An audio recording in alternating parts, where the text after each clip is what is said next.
Hello friends, जैसे कि हमने लास्ट वीडियो में देखा था कि किस तरह से कमर्शियल बैंक क्रेडिट को क्रिएट करते हैं, यानी कि उधार देते हैं मार्केट्स में और साथ ही साथ अपना प्रॉफिट्स भी करते हैं।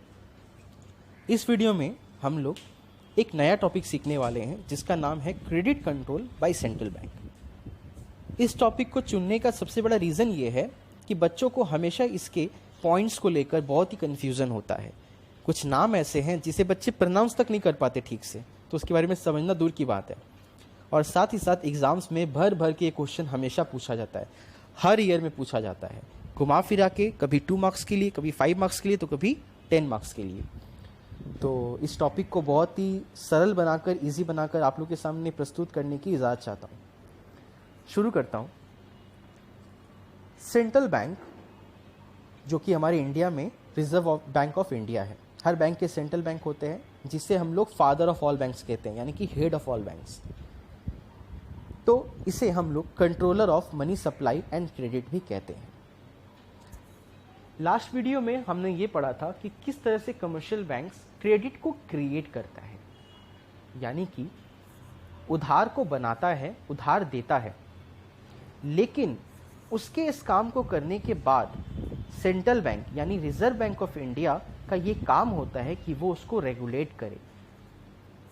रेगुलेट करने का मतलब, जिस तरह से पंखा चलता है तो उसे धीरे और जोर करने के लिए हमें रेगुलेटर मशीन की जरूरत पड़ती है, उसी तरह से मार्केट में मनी सप्लाई, क्रेडिट सप्लाई कितना कम हो या कितना ज़्यादा हो, इसकी जानकारी और इसको ट्रैक करना और इसे रेगुलेट करने का काम किसका होता है? सेंट्रल बैंक का, जो हमारे इंडिया में आरबीआई यानी रिजर्व बैंक ऑफ इंडिया। तो बच्चों, ये प्रोसेस बहुत ही दिलचस्प है और ये ज़्यादा मुश्किल नहीं है। बस आप लोग वीडियो को लास्ट तक देखिए और इसके पॉइंट्स को नोट करते रहिए। Credit control by central bank, इसे हमने 2 भागों में बांट दिया है। एक क्वांटिटेटिव कंट्रोल यानी कि मेथड, और एक क्वालिटेटिव मेथड। देखिए, सबसे पहले मैं आपको दोनों के बारे में बता दूं। क्वांटिटेटिव का मेथड का क्या मतलब होता है। देखिए, मुद्दा यहाँ पे एक ही है कि किस तरह से ये जो कमर्शियल बैंक्स क्रेडिट क्रिएट करके मार्केट में मनी को फ्लो करवाता है। ठीक है, तो होता क्या है कि जब मार्केट में बहुत ज़्यादा पैसा आ जाता है तो उसकी वजह से लोगों का महंगाई बढ़ जाता है। आप ही बताइए, अगर आपके जेब में आपके पिताजी 10 रुपए देते हैं, ठीक है, तो आप मार्केट में कितना हद तक खर्चा कर सकते हैं? 10 रुपए तक खर्चा कर सकते हैं। लेकिन अगर वो आपको 20 रुपए देते हैं तो आप कितना खर्च करोगे? आप मैक्सिमम 20 रुपए खर्च करोगे। ठीक है, तो सीधी सी बात है, हमारे पास पैसा जितना होता है, हमें खर्च करने की लालसा उतनी ज़्यादा होती है। तो इस चीज़ को कौन रेगुलेट करता है? आरबीआई रेगुलेट करता है। वो मार्केट को ट्रैक करता है और देखता है कि मार्केट में पैसे की कितनी ज़रूरत है। उस ज़रूरत के हिसाब से ही वो मनी को न्यूली सप्लाई करता है। आपको पता होना चाहिए, आरबीआई नोट छापता है तो वो नोट ऐसी थोड़ी छापता है, वो सब चीज़ को रिकॉर्ड करता है, ट्रैक करता है, उसके अनुसार फिर वो स्टेप बढ़ाता है। फाइन। तो इस तरह से यहाँ पे हम देख सकते हैं कि मनी सप्लाई जो है वो मार्केट में कैसे कंट्रोल हो, यह आरबीआई देखता है। फाइन। नाउ, क्वांटिटेटिव मेथड का ये मतलब है कितनी क्वांटिटी ऑफ मनी मार्केट में होनी चाहिए, यानी कि 200 करोड़ रुपए मार्केट में होनी चाहिए या 1000 करोड़ रुपए मार्केट में होनी चाहिए। ये सबको क्वांटिटी ऑफ मनी को ट्रैक करता है और रेगुलेट करता है आपके सेंट्रल बैंक। तो ऐसी मेथड जो मनी की क्वांटिटी को लेकर हो, उसे हम लोग क्वांटिटेटिव मेथड करते हैं। फाइन। हम लोग यहाँ बात कर रहे हैं कंट्रोल करने की। ठीक है, तो यहाँ पे क्वांटिटेटिव मेथड का मतलब मनी सप्लाई को, मनी की क्वांटिटी को कंट्रोल करना। नाउ, क्वालिटेटिव मेथड क्या होता है? देखिए, सपोज आपके अंकल ने आपको 50 रुपए दिए और आपको बोला कि आप मेले में जाओ और घूम कर आ जाओ। तो उस 50 रुपए में, ठीक है, आपने क्या किया? 20 रुपए के गोला खा लिए। ठीक है, 20 रुपए की आपने झूला झूल ली और 10 रुपए की आपने बादाम या कुछ और खा लिए। तो यहां पे आपने क्या किया? जो चीज ज्यादा इंपॉर्टेंट नहीं थी, ठीक है, उस पर आपने ज्यादा खर्च किए, और जो आपके शरीर के पक्ष में अच्छा था उसमें आपने कम खर्च किया। तो इससे क्या हुआ, इससे उस पैसे के यूज होने की क्वालिटी जो है वो आपने बिगाड़ दी। ऐसा क्यों हुआ? क्योंकि आपको नॉलेज नहीं था, या हो सकता है आप में लालच थी किसी चीज को लेकर, तो आपने क्या किया, उस मनी के यूज की क्वालिटी को आपने बिगाड़ दिया। तो कौन सा पैसा किस सेक्टर में कितना यूज होना चाहिए ये आरबीआई बताता है। जैसे कि हम लोग के करंट सिचुएशन की बात करूं तो इंडस्ट्रियल सेक्टर में बहुत रुपए जा रहे थे, गवर्नमेंट बहुत सारे रुपए जा रहे थे, जिसकी वजह से एग्रीकल्चर सेक्टर जो है वो बहुत ही डाउनफॉल होना शुरू हो गया। किसानों को अच्छी ट्रेनिंग नहीं मिल रही थी, किसानों को अच्छी फर्टिलाइजर्स बहुत महंगा मिल रहा था, बाकी बहुत सारी चीज़ें थी, जिससे करंट सिचुएशन में महंगाई बहुत बढ़ गई थी सब्जियों की, अनाजों की। तो गवर्नमेंट ने क्या किया, तुरंत ट्रैक किया और तुरंत एग्रीकल्चर के लिए बहुत बड़ा फंड प्रोवाइड करने का ऑर्डर दिया। तो यही चीज़ होता है कि जब कमर्शियल बैंक किसी को लोन देती है, मार्केट में उधार देती है, तो उसको सेंट्रल बैंक क्या बोलता है कि पहले आप उधार दे रहे हो तो आप अपने उधार की क्वालिटी को ठीक करो। यानी एग्रीकल्चर सेक्टर में कितना प्रपोर्शन आपके क्रेडिट का जाएगा, इंडस्ट्रियल में कितना जाएगा, फार्मिंग एंड पोल्ट्री फार्मिंग में कितना जाएगा, ठीक है। तो ये सब चीज़ें आप पहले तय करो। तो इसे हम लोग क्वालिटेटिव मेथड्स कहते हैं। हम लोग इसके बारे में डिटेल में भी आगे पढ़ेंगे, ये मैंने introduction. Now number A, quantitative method. देखिए इसमें मैंने 3 पॉइंट्स मार्कआउट किए हैं। पहला बैंक रेट पॉलिसी, जिसको हम लोग दूसरी भाषा में डिस्काउंट रेट पॉलिसी भी कहते हैं। Second one is open market operation. Third one is legal reserve ratio. We have discussed it earlier, right. तो इसमें हम लोग डिटेल में पढ़ेंगे। उसके अंदर लीगल रिजर्व रेशियो के अंदर 2 सब पॉइंट्स हैं, एक कैश रिजर्व रेशियो और एक statutory liquid ratio. Qualitative method में देखिए 3 पॉइंट्स हैं, margin requirement, moral suasion, selective credit control और क्रेडिट राशनिंग। इसके बारे में हम लोग डिटेल में पढ़ने जा रहे हैं। Number A, quantitative method. इसका फर्स्ट पॉइंट है bank rate policy, discount rate policy. देखो बच्चों, हम लोग को, मैंने अभी तुम्हें बताया कि हम लोग को अभी पढ़ना ये है कि किस तरह से जब अनबैलेंस्ड हो जाता है मार्केट में मनी सप्लाई, तो आरबीआई कैसे इंपैक्ट करती है, राइट। कैसे इंपैक्ट करती है और मनी की क्वांटिटी को कैसे कम ज़्यादा करती है, रेगुलेट करती है। तो आओ देखते हैं बैंक रेट पॉलिसी क्या होता है और डिस्काउंट रेट पॉलिसी। देखो मैंने एक छोटा सा डायग्राम बनाया है। इसमें एक तरफ मैंने रिजर्व बैंक ऑफ इंडिया को लिखा है और दूसरी तरफ स्टेट बैंक ऑफ इंडिया, ठीक है। यहाँ पे स्टेट बैंक ऑफ इंडिया एक कमर्शियल बैंक है और नीचे कस्टमर को भी मैंने मार्क किया है, जिसमें मैंने तीनों के बीच का रिलेशन आपको बताने की कोशिश की है। कस्टमर किसके पास जाता है? कमर्शियल बैंक के पास जाता है, वो तो डायरेक्ट आरबीआई नहीं जा पाता। हाँ, आरबीआई के पास कौन जाता है? कमर्शियल बैंक जाते हैं। तो देखिए, सपोज एसबीआई के पास बहुत ही डाउनफॉल हो गया, होता है ना, बैंक के पास कभी कभी बहुत ज़्यादा डाउनफॉल आ जाता है, पैसे की कमी आ जाती है, तो किससे मांगता है? वो दौड़ता है आरबीआई के पास, बोलता है रिजर्व बैंक ऑफ इंडिया मुझे लोन दीजिए। सपोज आरबीआई ने उसे लोन दे दिया। अब लोन तो दे दिया, लेकिन लोन के ऊपर इंटरेस्ट भी मांगता है आरबीआई। मान लीजिए आरबीआई ने 15% पर एनम के हिसाब से एसबीआई से अपने लोन के ऊपर ब्याज मांगा, ठीक है। एसबीआई क्या करता है? उस पैसे को किसको लोन देता है? कस्टमर को लोन देता है। कस्टमर जाता है, ऑब्वियसली कोई इंडिविजुअल हो, बिजनेस फर्म हो या फिर कोई कंपनी इंडस्ट्री हो, वो जाता है और एसबीआई उसको लोन देता है। उस लोन के बदले में कस्टमर ऑब्वियसली इंटरेस्ट देगा, लेकिन एसबीआई 15% इंटरेस्ट नहीं लेगा, तो फायदा क्या होगा भाई बैंक को?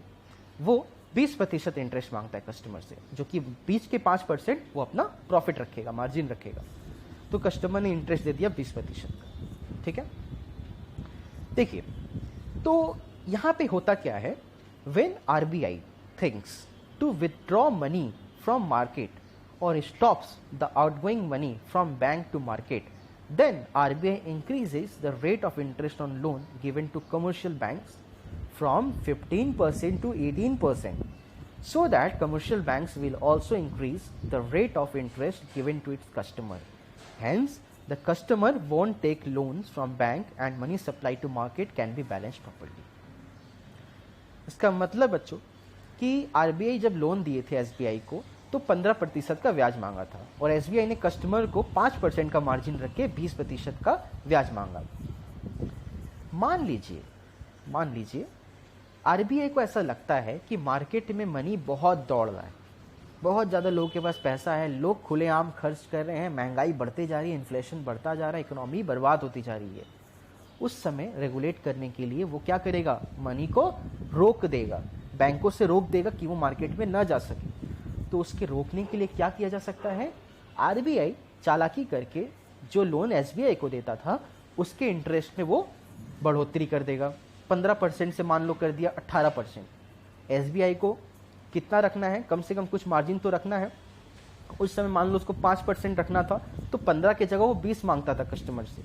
अब 18 हो गया, तो भाई 18 हो गया तो कम से कम वो 23% मांगेगा कस्टमर से, क्योंकि 5% तो उसको मार्जिन रखना है अपना।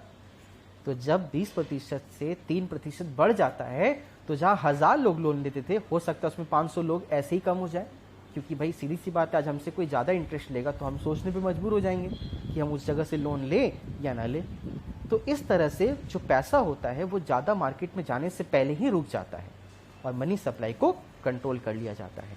इसका रिवर्स प्रोसेस भी हो सकता है। मान लो डिफ्लेशन का सिचुएशन आ गया मार्केट में, यानी कि लोगों के पास पैसा ही नहीं है, ठीक है, कि खरीदे, तो वो या तो नोट छाप सकती है, या तो वो कमर्शियल बैंक से अपील कर सकती है, उसको ऑर्डर दे सकती है, या फिर अपने इंटरेस्ट रेट को वो कम कर सकती है।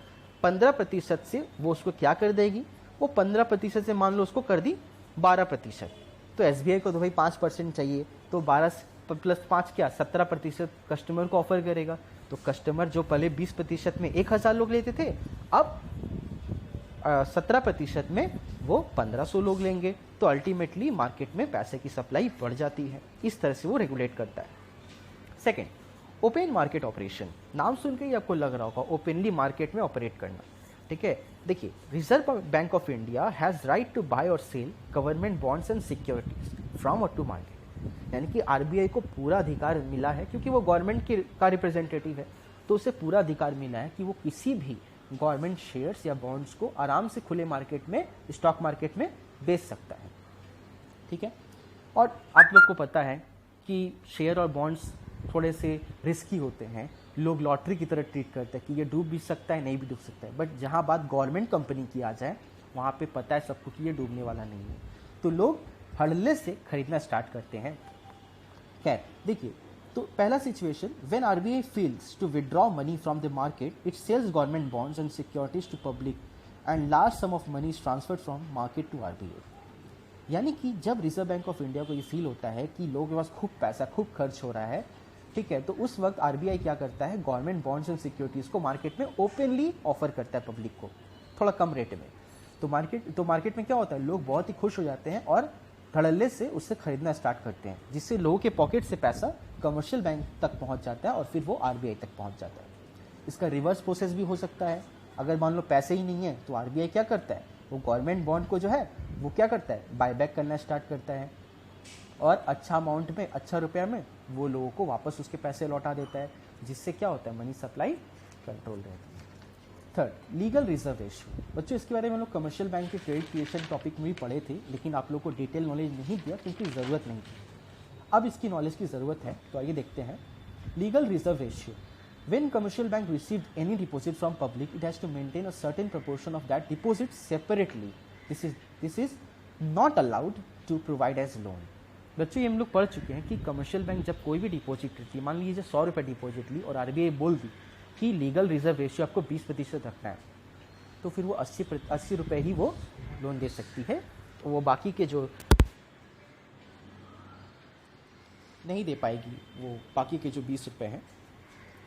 तो ठीक है, पढ़ते हैं हम लोग। यहाँ पे लीगल रिजर्व रेशियो के बारे में थोड़ा सा डिटेल में पढ़ने जा रहा हूँ। जैसे this reserve is known as legal reserve ratio, जो कि अलग से रखा जाता है। अब देखिए, मान लीजिए यहाँ पे मैंने एक फ्लो चार्ट के थ्रू आपको समझाने की कोशिश की है। लीगल रिजर्व रेशियो मान लीजिए 20% रिजर्व बैंक ने तय किया है और 1000 रुपये डिपॉजिट आए हैं एक कमर्शियल बैंक के अंदर, तो 1000 का 20% कितना होता है, 200 रुपये। यानी कि LRR का जो अमाउंट है वो है 200 रुपये, ठीक है। अब देखिए, ये LRR यानी कि लीगल रिजर्व रेशियो के अंदर दो पार्ट होते हैं, एक होते हैं कैश रिजर्व रेशियो और एक होते हैं स्टैट्यूटरी लिक्विड रेशियो। मान लीजिए हम 100 रुपये की तरह इसको बांट दिए दोनों को, ठीक है। कैश रिजर्व रेशियो क्या चीज़ होता है, ये वो प्रपोर्शन होता है डिपॉजिट का जो कि आरबीआई को दिया जाता है ना। क्यों भाई, आरबीआई समय बेसमय कमर्शियल बैंक को बहुत ही मदद प्रोवाइड करता है, तो ऑब्वियस सा बात है डिपॉजिट का कुछ पैसा वो भी रिजर्व करता है, तो उसे कैश रिजर्व रेशियो मान लो 100 रुपये दे दिए गए, और जो बच गए 100 रुपये वो कमर्शियल बैंक अपने पास रखती है। इसका क्यों पर्पस क्या है? This is kept bye commercial bank for withdrawal, यानी कि आप जब डिपॉजिट करते हो उसके बाद मान लो 2 दिन के बाद आपको एटीएम से पैसे निकालने की ज़रूरत पड़ी, तो वो पैसे कहाँ से आएंगे? मान लो आप 100 रुपये डिपॉजिट दिए और बैंक ने दूसरे आदमी को 100 रुपये लोन दे दिए, तो बैंक के पास तो कुछ बचा ही नहीं, तो फिर आप जब विड्रॉ करोगे तो आपको कहाँ से रुपया मिलेगा? तो ये जो स्टैट्यूटरी लिक्विड रेशियो है ये उसी पर्पस के लिए बैंक अपने पास रखती है कि अब लोगों को समय बेसमय में विड्रॉ करने की सुविधा प्राप्त हो। ये था क्वांटिटेटिव मेथड। चलिए आगे बढ़ते हैं, जो कि बहुत ही कंफ्यूजिंग फैक्टर होता है अकॉर्डिंग टू स्टूडेंट, बट ऐसा कुछ भी नहीं है, ठीक है। इसको लोग बहुत ही अच्छे से समझेंगे। Number B, qualitative method. पहला, मार्जिन रिक्वायरमेंट। मान लीजिए यहाँ पे देखिए एक डायग्राम है कि गाड़ी जो है, आपको एक गाड़ी खरीदनी है, आपने डिमांड की बैंक से, एक कमर्शियल बैंक से, कि भैया हमको 5 लाख रुपए का लोन दीजिए, ठीक है। लेकिन बैंक ने आपको कितना प्रोवाइड किया? सिर्फ और सिर्फ 4 लाख। क्यों भाई? क्योंकि उसको मार्जिन रखना है 20% का, ठीक है। ये 20% वो मार्जिन रखता है, तो 5 लाख का 20% कितना होता है? 1 लाख रुपए, ठीक है। अब इससे कंट्रोल कैसे होता है क्रेडिट? आप गाड़ी खरीदना चाहते थे, आपको 5 लाख चाहिए था, तो आपको कितना मिला? 4 लाख, क्योंकि 20% मार्जिन रखा। ये मार्जिन कौन तय करता है? आरबीआई तय करता है, और बैंक कमर्शियल बैंक्स के ऊपर थोप देता है कि आपको ये वाला चीज़ मानना ही पड़ेगा। मान लो आरबीआई ने देखा कि लोग लोन लेके बहुत बेफिजूल खर्च कर रहे हैं, रिक्वायरमेंट नहीं है फिर भी खर्च कर रहे हैं, तो आरबीआई क्या करेगी? इस मार्जिन के परसेंटेज को बढ़ा देगी, ठीक है। देखिए, now if RBI likes to withdraw money from the market, it will announce to increase the margin on loans. That is, for example 20% से वो बूम करके 40% में पहुंच जाएगी, ठीक है भाई। 40% पहुंच जाएगी मतलब क्या? 5 लाख का ऊपर जहाँ पे 20% कटता था 1 लाख रुपया, अब 40% कटेगा, यानी कि 2 लाख रुपए। तो आप 5 लाख मांगे, आपको 3 लाख मिला, जब आपका ज़रूरत ही पूरा नहीं हो पाएगा तो आप क्यों लेने जाएंगे लोन? तो वहाँ पे लोन लेने के लिए आदमी क्या होगा? हिचकिचाएगा, जिसकी वजह से मनी सप्लाई रुक जाएगी।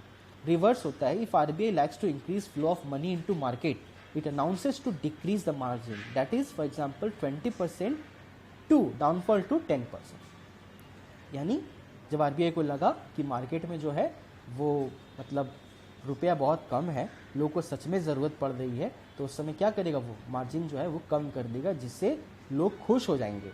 5 लाख के ऊपर 1 लाख रुपया कटता था, अब 10% यानी कि सिर्फ 50,000 कटेंगे, तो ऑब्वियसली लोग ज़्यादा खुश होकर लोन लेंगे, तो मनी सप्लाई बढ़ेगी। सेकेंड, इसका तो प्रोनाउंसिएशन ही बहुत महंगा पड़ता है बच्चों के ऊपर, कोई मोरल सुएजन कहता है, कोई मोरल सुएसन कहता है। इसका असली प्रोनाउंसिएशन है मोरल सुएजन। इसका मतलब समझिए, this is just an advice given by RBI to commercial banks about the reconstructing the direction of its fund. देखिए, क्वालिटेटिव मेथड का मतलब ही होता है कि फंड के डायरेक्शन को बदलना, यानी कि फंड के डायरेक्शन को कंट्रोल करना। जैसे मैंने आपको बताया था कि मान लीजिए 100% में कोई कमर्शियल बैंक 50% इंडस्ट्रीज को दे रहा है, ठीक है, 30% एग्रीकल्चर को दे रहा है, और 20% अदर्स में दे रहा है। लेकिन एग्रीकल्चर को पैसे की सख्त ज़रूरत है इंडस्ट्रियल से ज़्यादा, तो आरबीआई क्या करेगी? फ्लिप कर देगी, एग्रीकल्चर को 50 कर देगी और आपकी इंडस्ट्रियल को 30 कर देगी। तो ये कर सकती है। तो ये एक रिकमेंडेशन होता है, एक सजेशन होता है, जो आरबीआई ट्रैक करने के बाद कमर्शियल बैंक्स को ये चेतावनी दे सकती है या फिर सजेस्ट कर सकती है, जो भी आप बोल लीजिए। तो ये मोरल सुएसन होता है। थर्ड होता है सेलेक्टिव क्रेडिट कंट्रोल और क्रेडिट राशनिंग। इसका दूसरा नाम क्या है? Credit rationing. आपको राशनिंग का मतलब तो पता ही है, क्या होता है राशनिंग का मतलब? राशनिंग का मतलब होता है जब हम लोगों को एक अमाउंट फिक्स कर दिया जाता है, एक क्वांटिटी फिक्स किया जाता है कि आपको इतना ही मिलेगा, इसके ऊपर आपको नहीं मिलेगा, अकॉर्डिंग टू रिक्वायरमेंट। तो देखिए, जो मोरल सुएसन में पढ़े थे कि रिकमेंडेशन होता है, इसी रिकमेंडेशन को जब सेंट्रल बैंक क्या करती है? पॉलिसी में बदल देती है, यानी ये आपको करना ही पड़ेगा, तो उसे हम लोग सेलेक्टिव क्रेडिट कंट्रोल कहते हैं। This method is used to categorize the proportion of funds given as loans by the commercial banks on the basis of different sectors. जितने भी सेक्टर्स है ना, एग्रीकल्चर है, इंडस्ट्रियल है, फिशिंग इंडस्ट्रियल है, farming है, उन सेक्टर्स के रिक्वायरमेंट के अनुसार और हमारी इकोनॉमिकल कंडीशन के अनुसार आरबीआई ट्रैक करने के बाद कमर्शियल बैंक को बोलती है कि आप इतना प्रपोर्शन इसको दीजिए, इतना प्रपोर्शन इसको एक एग्जांपल से समझते हैं। स्टेट बैंक ऑफ इंडिया सबसे बड़ी कमर्शियल बैंक है, इसका एग्जांपल लेते हैं। सपोज इसने लोन देना चाहा 1 लाख रुपए का, ठीक है, और जो करंट उस वक्त चल रहा था राशनिंग का प्रपोर्शन वो एग्रीकल्चर के लिए 50 था, इंडस्ट्रियल के लिए 40 था और फिशिंग एंड फार्मिंग के लिए 10% था। Now suppose industrial sector and farming sector needs more money, then RBI will make policy to reconstruct the proportion of loans to sector such as SBI मान लो लोन दे रहे थे 1 लाख रुपए, ठीक है, जिसमें एग्रीकल्चर को 50 मिल रहा था, बट अब कितना मिलेगा, सिर्फ और सिर्फ 30 मिलेगा, और इंडस्ट्रियल को 40 मिल रहा था, अब कितना मिलेगा, 50 मिलेगा, और फिशिंग एंड फार्मिंग को 10% का 20%। देख सकते हैं आप किस तरह से एग्रीकल्चर में कम यूज था तो उसके 20% को निकालकर 10% इंडस्ट्रियल सेक्टर को दे दिया और 10% फिशिंग एंड फार्मिंग को। This is what called selective credit control और क्रेडिट राशनिंग। तो इस तरह से क्या हुआ कि मनी सप्लाई भी कंट्रोल रही और लोगों के रिक्वायरमेंट भी फुलफिल हुआ। तो इस तरह से हमारा ये टॉपिक कंप्लीट होता है। इस टॉपिक के एंड में ही एक छोटा सा टॉपिक है और हम लोग का ये टॉपिक खत्म होने वाला है। ये बहुत ही इंपॉर्टेंट है और एग्जाम में हमेशा 2 मार्क्स के हिसाब से पूछा जाता है, ठीक है, जिसका नाम है रेपो रेट और रिवर्स रेपो रेट। सबसे पहली बात, ये बहुत ही कंफ्यूजिंग टॉपिक लगता है सबको, बट ये बहुत ईजी है। देखिए मैंने एक चार्ट के थ्रू आपको समझाया है। मान लीजिए reserve Bank of India loan देती है किसी भी कमर्शियल बैंक को, ठीक है, तो लोन के ऊपर कमर्शियल बैंक उसको इंटरेस्ट भी देती है, किसको, आरबीआई को, सेंट्रल बैंक को। तो जिस रेट में commercial bank reserve Bank of India को लोन के ऊपर इंटरेस्ट देती है उसे हम लोग रेपो रेट कहते हैं। और इसी का ठीक उल्टा रिवर्स रेपो रेट, मान लो आरबीआई को पैसे की जरूरत है, वैसे पड़ती नहीं है कभी, मान लो पड़ गई जरूरत, तो कमर्शियल बैंक जब आरबीआई को लोन देता है तो आरबीआई भी इंटरेस्ट पे करता है। तो जिस रेट में आरबीआई कमर्शियल बैंक को इंटरेस्ट पे करता है उस रेट को कहते हैं रिवर्स रेपो रेट। प्रैक्टिकली बहुत कम पॉसिबिलिटी होती है रिवर्स रेपो रेट की, ज़्यादातर पॉसिबिलिटी हमेशा रेपो रेट की होती है। फाइन, तो उम्मीद करता हूँ आप सबको ये टॉपिक समझ में आई होगी। अगर समझ में आई है तो हमारे चैनल को लाइक करो, सब्सक्राइब करो एंड शेयर करो उन सभी ज़रूरतमंद बच्चों के लिए जो कि ये चीज़ समझना चाहते हैं। धन्यवाद।